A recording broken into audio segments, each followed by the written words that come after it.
Hello, Harvester here. In today's video, I'm gonna show you how to fix any issues and problems with your Dropbox app on your phone. First thing that you want to go is Play Store, here, Dropbox, here,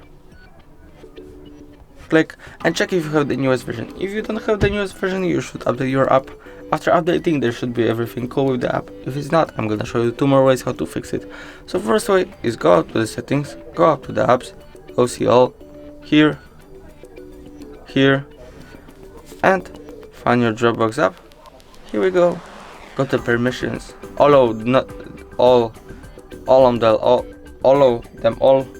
that are not allowed.